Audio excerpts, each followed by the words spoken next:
Hi, Jason Vansickle, curator of vehicles here at the Indianapolis Motor Speedway Museum.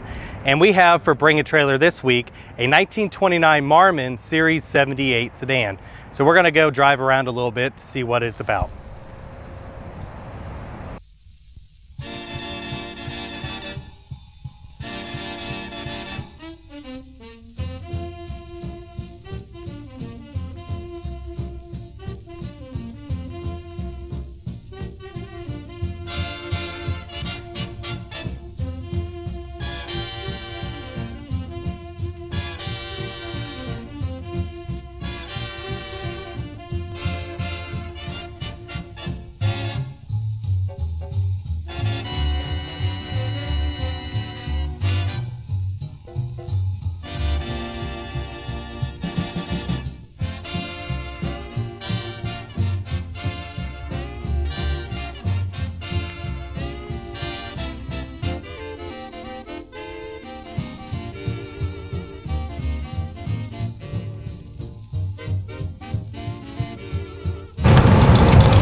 Driving second gear.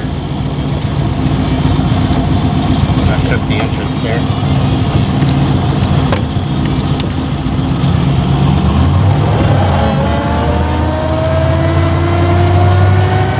It's quite fitting to drive the Marmon around the Indianapolis Motor Speedway. Obviously the first 500 was won by Ray Haroon, driver of the Marmon Wasp, which was pretty much an experimental car at the time, a single-seater engine developed by Louis Schweitzer, six-cylinder. Marmon didn't make a six-cylinder at that time. And Ray Haroon himself, use of alloy was pretty advanced at the time.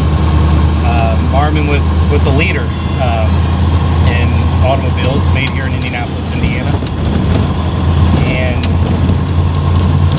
just one of the neat things about Indianapolis and Indiana automotive heritage. The high-tech Marmon studs really leading the way. Duesenberg with their high-powered automobiles, passenger cars, all bred for racing. All three of them have that.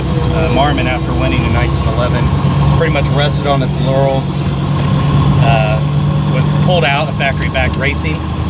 Ray Haroon obviously went back into retirement, came out of retirement to race that inaugural Indianapolis 500 on Howard Marmon's, the namesake of the company's asking.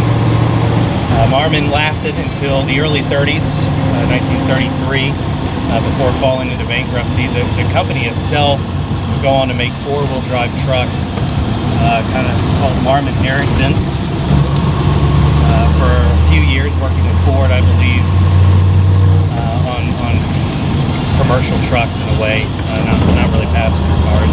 Still going a little too fast there. Going under the front straightaway of the Indianapolis Motor Speedway. Going outside, we can probably see some of the improvements that Mr. Penske has made. This thing go off in second gear. Likes it a little bit better. New fencing there. But yeah, unfortunately, Marmon, their piece de resistance, if you will, was the Marmon 16, V16, that actually beat the Cadillac 16 out to the market, but unfortunately the depression really just strangled a lot of the potential buyers in that market for an optimum luxury car. But this car, Series 78, it was the high level trim of 1929. This is a sedan. The interior is very luxurious for the time. It's really what they focused on with these cars. But you know, it's a nice driving car.